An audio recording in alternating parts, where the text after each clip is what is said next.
혹시 뉴스나 미디어, 인터넷을 보면 왕이나 대통령이 행차하는 모습을 가끔 보게 됩니다. 대통령 등 국가 최고 권력자가 다른 나라를 방문 시에 대통령이나 왕 한 사람을 위해서 수많은 인력과 수많은 장비들이 동원이 됩니다. 대통령이 뜨게 되면 방탄차 등이 동원되고 수십 명의 경호원과 경찰들이 따라붙습니다. 만일을 대비한 신변보호 차원에서 또 그렇게 하지만 이를 통해서 최고 국가 원수의 또한 위험을 보여주는 것입니다. 대통령이 행차하는 날에는 모든 도로가 통제가 되고 어마어마한 행렬이 지나가면서 그 도로는 오직 대통령만을 위한 길이 되어버립니다. 그 주변에 길 가던 수많은 사람들이 국기를 흔들고 환호하는 모습까지도 정말 화려합니다. 미국 대통령 트럼프가 국빈으로 우리나라를 방문한 적이 있습니다. 그런데 이 대통령이 한번 우리나라에 올 때 그가 타는 전용 비행기, 헬리콥터, 방탄차, 첨단 보안 장비 등이 비행기에 실려서 온다고 합니다. 그래서 이 사람이 한번 다른 나라를 방문 시에 최소한 340만 달러, 약 36억 원 정도의 돈이 든다고 합니다. 그래서 최근에는 대통령이 휴양지를 계속 갔다가 국가 원수가 너무나 국가 경비를 함부로 하는 것이 아니냐라는 그러한 구설수도 오르기도 했습니다. 현대 대통령이나 왕의 행차를 우리가 비하면 오늘 예수님이 왕으로 예루살렘으로 들어오는 모습은 너무나도 초라합니다. 온 세상을 창조하시고 다스리시고 그리고 대통령보다 더 높으신 하나님의 아들 예수님임에도 불구하고 그분의 행차는 세상 왕이나 대통령과 비할 바가 못됩니다. 그를 수행하고 보호하는 경호원도 없고 군사도 없고 경찰도 없습니다. 그렇다고 좋은 말이나 기말을 탄 것도 아닙니다. 그가 기껏 탄 것은 아무도 타지 않았던 나귀 새끼를 한 마리 타고 예루살렘을 입성하는 것이었습니다. 이렇게 나귀 새끼를 타고 예루살렘에 입성하는 것을 기념하여서 지키는 주일이 종려 주일입니다. 제가 오늘 보라색 넥타이를 메고 있습니다. 이 보라색 넥타이는 예수님께서 고난 받으실 때 자주색 보라색 옷을 입히고 그리고 가시면류관을 군병들이 쓰였죠. 그래서 그것을 기념하면서 고난을 상징하는 의미로 이렇게 보라색 넥타이를 했습니다. 예수님의 말과 행동 모두가 그렇지만 다 그냥 이루어진 것이 아니라 모두 다 의미가 있습니다. 오늘 종려주일 정말 예수님의 예루살렘에 들어오시는 그 장면을 통해서 무엇보다 하나님께서 우리에게 원하시는 그 뜻이 무엇인지를 발견하는 은혜의 시간이 되시길 원합니다. 오늘 본문은 요한이 예수님이 예루살렘을 입성할 때 회상하는 장면입니다. 예수님은 3년 공생의 기간 동안에 주로 갈릴리 지역을 중심으로 사역을 하셨습니다. 그리고 예루살렘을 방문할 때에는 초막절과 같은 그러한 절기를 따라서 비밀리에 예루살렘을 방문하셨습니다. 사람들의 주목을 피하기 위해서였고 그리고 하나님의 때가 아니었기 때문입니다. 하지만 오늘 우리가 방금 읽은 본문은 예루살렘에 입성하면서 어느 때와는 다르게 공개적으로 방문을 하고 있는 것을 봅니다. 예수님이 나귀 새끼를 타고 많은 사람들의 환영을 받으면서 입장하는 장면을 보여주고 있습니다. 그렇다면 왜 예수님이 공개적으로 예루살렘에 입성하셨을까요?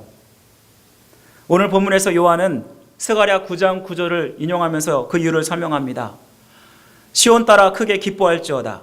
예루살렘에 따라 즐거이 부를지어다.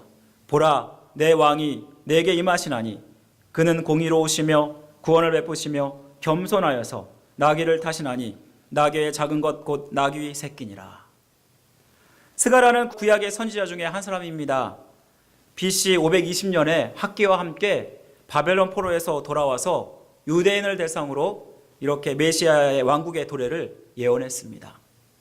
그가 몇백 년 전에 예언한 메시아는 예루살렘에 들어올 때 나귀를 타고 오는 왕임을 밝혀주고 있습니다.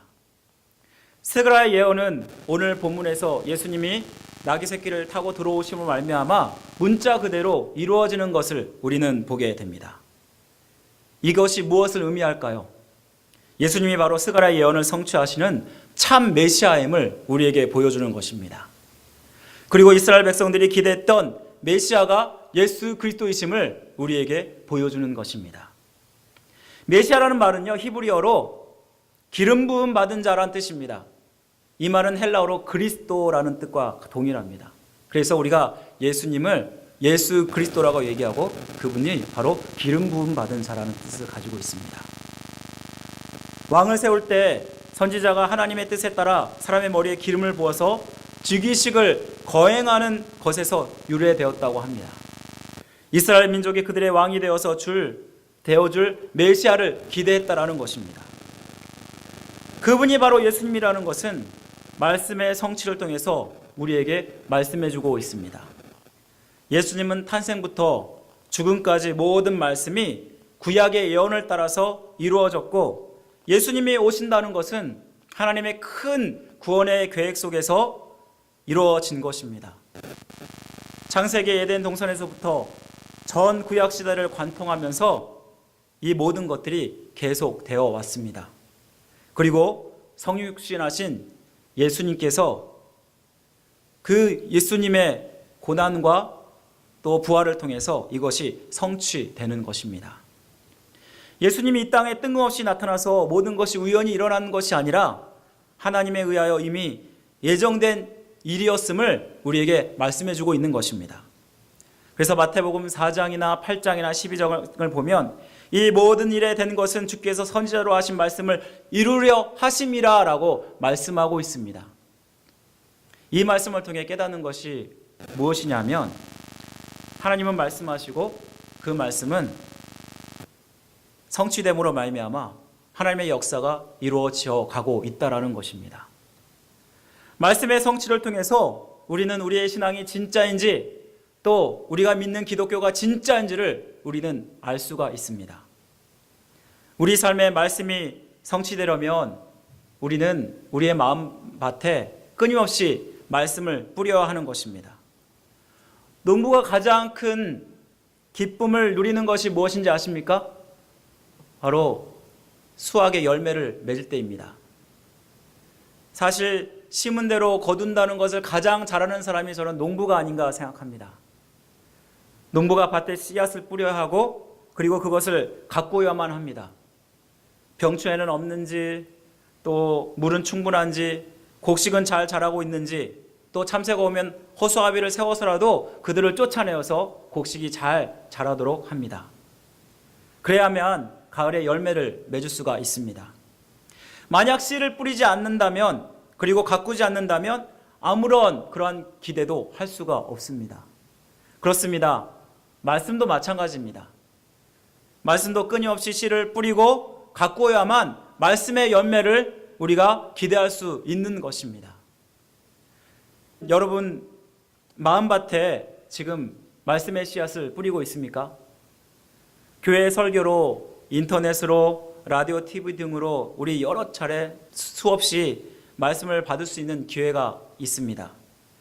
하지만 이 말씀을 우리가 우리 마음밭에 뿌리는데 정말 열심은 못 내는 것은 아닌가, 우리 자신들을 돌아보아야 될 것입니다. 그 분야의 전문가가 되려면요, 1만 시간이 필요하다고 합니다. 하루에 3시간씩, 일주일에 20시간씩, 10년, 또 하루에 우리가 6시간씩 그렇게 투자를 하게 되면 5년이면 전문가가 된다고 합니다. 그런데 우리가 수년, 수십 년 예수님을 믿었음에도 불구하고 말씀을 모르는 사람이 너무나 많다라는 것입니다. 평생 한번 성경 통독을 해보지 못한 분도 있습니다. 그만큼 우리가 마음밭에 뿌리지 않는다는 증거는 아닐까요? 말씀을 열심히 듣고 씨를 뿌리지 않으면 어떤 말씀의 열매도 우리는 기대할 수가 없습니다. 더 나아가서 이 말씀을 듣는 것으로 끝나서는 안 됩니다. 말씀이 나의 삶에 열매 맺도록, 성취되도록 기도를 해야 합니다. 열매는 주님이 맺어주시는 것입니다. 예수님은 포도나무와 가지 비유를 들면서 이렇게 말씀하셨습니다. 나는 포도나무여 너희는 가지라. 그가 내 안에 내가 그 안에 거하면 사람이 열매를 맺나니 나를 떠나서는 너희가 아무것도 할 수 없음이라. 나뭇가지가 나무를 떠나선 열매를 맺을 수 없듯이 우리가 주님을 떠나서 열매를 맺을 수 없는 것입니다. 우리는 주님이 열매 맺어 주시도록 또한 그분께 도움을 청해야 하는 것입니다. 이렇게 열심히 말씀의 씨를 뿌리고 기도하다 보면 하나님의 때에 열매를 맺게 하실 줄 믿습니다. 이로 말미암아 말씀의 은혜와 능력을 누리시는 성도 여러분들이 되시기를 간절히 원합니다.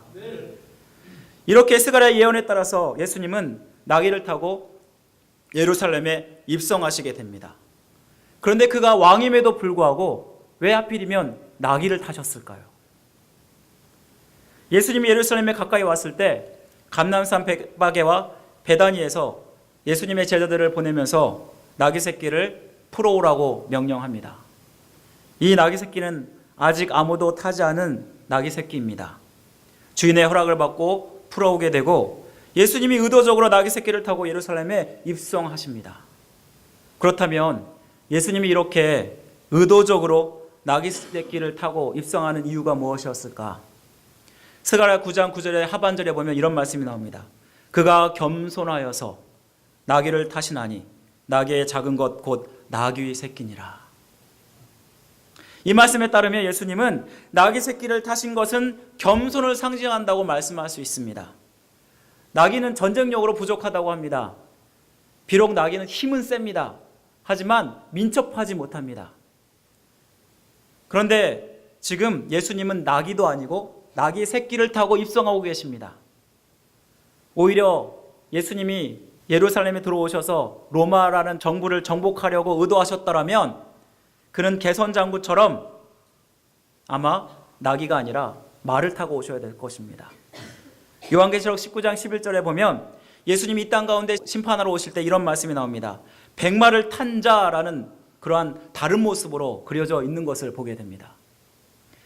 이 말씀은 나귀를 타신 예수님이 전쟁을 하기 위해서 그리고 정부를 전복할 목적으로 예루살렘에 들어온 것이 아님을 이 말씀은 보여주고 있다는 것입니다. 사실 겸손이라는 말과 왕이라는 말은요 서로 단어가 맞지가 않습니다. 사실 왕은 한 나라의 통치자입니다. 그가 통치하는 방식은 권위입니다. 그리고 그 백성은 그 권위에 순복하고 순종하는 것이 통치의 세상 방식입니다.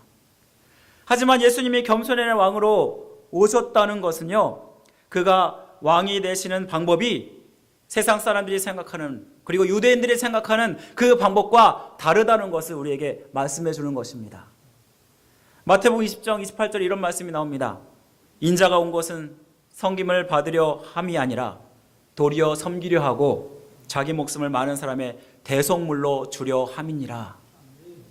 이 말씀은 그가 진정한 왕이 되는 것은 십자가의 죽음을 통해서 완성되는 것임을 말씀해 줍니다. 사실 예수님이 예루살렘에 들어오신 것은 죽으러 들어오신 것입니다.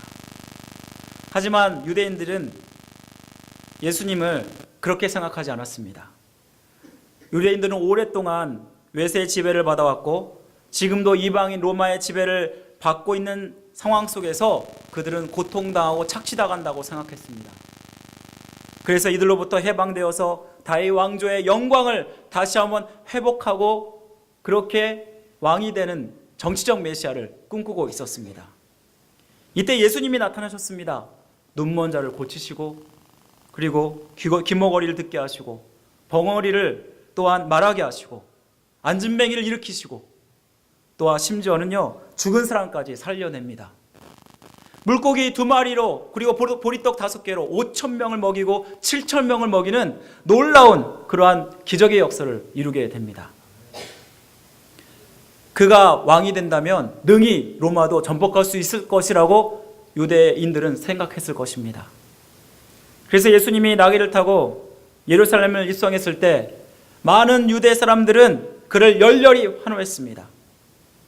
마치 그들이 기다렸던 메시아처럼 그렇게 예수님을 환영했습니다. 12절 말씀에 보면 6월절을 큰 명절을 맞아서 큰 무리가 예수님이 예루살렘으로 오신다는 소식을 듣고 미리 예수님을 맞을 준비를 하였다라고 말씀하고 있습니다. 그들은 종려나무를 가지고 맞으러 나가 이렇게 외쳤습니다. 호산나 찬송하리로다 다윗의 아들이여. 주의 이름으로 오시는 그 예수님을 종려나무를 흔들면서 주님을 찬양하는 모습을 우리가 보게 됩니다. 이 종려나무는 영어로 팜트리입니다. 팜트리 뭔지 아시죠? 제가 캘리포니아 살 때 수없이 널려있던 게 팜트리입니다. 그 나무는 약 3m에서 7m까지 자라는 그런 나무입니다. 캘리포니아 열대성 기후에서 자라는 나무인데 이것은 우리가 정말 흔히 볼 수 있는 나무입니다. 이 나무는 불사조라는 그런 뜻을 가지고 있습니다. 궁극적인 승리를 상징합니다. 많은 사람들은 3m에서 8m 되는 종려나무가지를 흔들면서 어떤 사람들은 자기의 겉옷을 길가에 깔기도 하고 어떤 사람들은 종려나무가지를 잘라서 길에 펴기도 하고 흔들기도 하면서 호산나 하면서 예수님의 입성을 환영하게 됩니다. 당시 메시아로 개선하는 왕처럼 오시는 그 예수님을 환영한다는 뜻입니다. 하지만 예수님이 유대인들이 기대했던 정치적 메시아가 아니라는 것을 깨달으면서 이들의 실망은 점점점 커가게 됩니다. 예수님이 로마라는 지배 세력을 전복하는 데는 전혀 관심이 없었습니다. 더 큰 하나님의 뜻을 그 마음에 품고 있었습니다. 인류를 죄 가운데 구원하고 그리고 모든 사람들에게 영생을 주는 꿈을 가지고 있었습니다. 하나님과 인류는 아담의 불순종으로 말미암아 그 관계가 깨어져 버렸습니다. 따라서 죄가 우리 가운데 들어왔고 사망이 오게 된 것입니다. 하나님과의 깨어진 관계를 먼저 회복하는 것이 더 근본적인 문제였음을 주님은 아셨고 그리고 이것을 회복하기 위해서는 예수님이 십자가에 달려 속죄제물이 되는 것밖에 방법이 없었던 것입니다. 그래서 이사야 53장 5절을 보면 그가 찔림은 우리의 허물을 인하며 그가 상함은 우리의 죄악을 인함이라. 그가 징계를 받음으로 우리가 평안을 누리고 그가 채찍에 맞음으로 우리가 나음을 입었도다 라고 말씀하고 있는 것입니다. 예수님은 로마군을 무찔러서 이스라엘을 회복하는 정치적 메시아가 아니라 죄의 사슬에서 그 죄값을 치르시고 구원하는 영적인 메시아로 예루살렘을 입성했던 것입니다. 이에 반해 유대인들은 정치적 메시아를 기대했기 때문에 예수님이 영적 메시아 개념을 가지고 있는 것에 당황하기 시작했습니다. 더 나아가서 예수님을 열렬히 환영했던 그 사람들이 바로 예수님을 배반하는 그리고 예수님을 십자가에 못 박는 자들로 바뀌어 버립니다. 사실 겸손의 극치는 십자가입니다. 죄 없으신 그가 우리를 위해서 자기를 낮추시고 죽기까지 우리를 섬기셨기 때문입니다. 이로 말미암아 하나님은 그를 겸손의 왕에서 만왕의 왕으로 높이신 것입니다. 모든 무릎이 주님의 앞에 진정 무릎 꿇게 하시고 진정한 왕이 되게 하신 것입니다. 사도 바울은 에베소 1장 20절에서 22절까지 이렇게 고백합니다. 그의 능력이 그리스도 안에서 역사하사 죽은 자들 가운데 다시 살리시고 하늘에서 자기의 오른편에 앉히사 모든 통치와 권세와 능력과 주권과 이상뿐만 아니라 오는 세상에 일컫는 모든 이름 위에 뛰어나게 하시고 또 만물을 그의 발 아래 복종하게 하시고 그를 만물 위에 교회의 머리로 삼으셨느니라. 예수님이 겸손의 왕이 되셔서 십자가에 못 박히신 것은 바로 모든 사람들이 무릎 꿇게 하기 위한 만왕의 왕이 되시기 위해서였습니다. 우리의 진정한 왕이 되셔서 우리를 다스리기를 원하셔서 예수님은 십자가에 못 박히신 것입니다.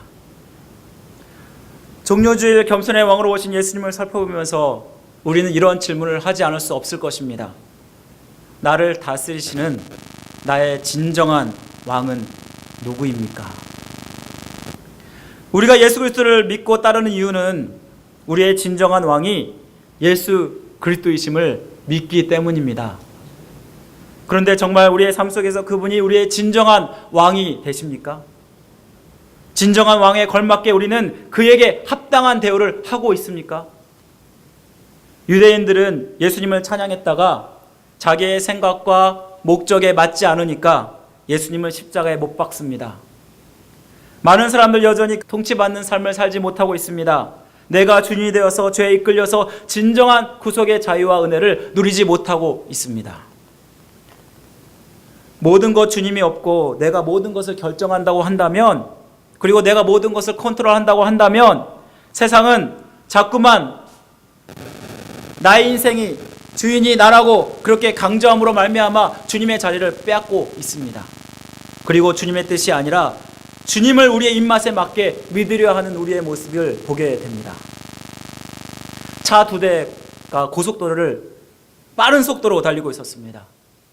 한 대는 고통받는 사람들을 도와주려고 달리는 앰뷸런스였고, 또 다른 한 대는 최신식 모델의 세단이었습니다. 차선을 마구 달리면서 다른 차를 추월하고 중앙선을 침범하고 위험스럽게 두 차가 달려갑니다. 결국은 남의 귀중한 생명을 빼앗을 사고를 저지를지도 모른다는 그만큼 무섭게 차들이 두 차가 달려가고 있었습니다. 그런데 이 두 차의 근본적인 차이가 무엇인지 아십니까? 엔진도 아니고 차체의 모양도 아닙니다. 그렇다고 값의 차이도 아닙니다. 이 둘의 차이는 누가 운전석에 앉아 있느냐입니다. 하나는 죽어가는 생명을 살리려고 달려가는 운전사였고, 한 운전사는 술 취한 운전사였습니다. 부정적이고 더럽고 악한 마음을 소유한 그러한 사람과 긍정적이고 성령 충만한 그러한 좋은 열매를 맺으려고 소유한 사람들과의 삶은 이렇게 다릅니다. 누가 여러분들의 삶의 운전석에 앉아 계십니까? 내 마음의 운전수가 예수 그리스도가 되게 하시고 또 하나님이 되게 하십니까? 아니면 여전히 세상에서 괴로워하고 힘들어하는 내 자신이 운전석에 앉아 있습니까? 우리가 우리의 삶의 주인됨을 포기하고 그분의 다스림을 받을 때 우리는 주님과의 관계를 회복하게 됩니다. 우리가 죄의 노예가 되지 아니고 진정한 구속의 은혜와 기쁨을 누리고 평안과 자유를 누리기 위해서는 주님이 우리의 구원자가 되시고 우리의 삶의 주인이 되어 주셔야 합니다. 그래서 마태복음 11장 28절 이렇게 얘기합니다. 수고하고 무거운 짐진 자들아 다 내게로 오라. 내가 너희를 쉬게 하리라. 주님을 나의 왕으로 인정하고 그분이 나의 삶의 통치자가 되었을 때 우리는 진정한 안식과 평안을 누릴 수 있습니다. 이제 이번 주부터 고난주간이 시작이 됩니다. 예수님이 나의 죄를 위해서 십자가에 달려 돌아가신 것을 묵상하고 기념하는 주간입니다. 그래서 우리 예수님 믿는 자들에게는 이 주간이 가장 정말 소중하고 중요한 주간입니다. 그분이 나의 진정한 왕이 되기 위해서 이 땅 가운데 오셨습니다. 무엇보다 내가 나를 다스리는 것이 아니라 주님이 나를 다스리도록, 그리고 그분께 온전히 나를 드리는 그러한 한 주가 되기를 간절히 원합니다. 이를 통해서 하나님이 주시는 그러한 참 자유와 감사와 기쁨을 누리는 새선만교회 성도 여러분들이 되시기를 주님의 이름으로 간절히 축원드립니다.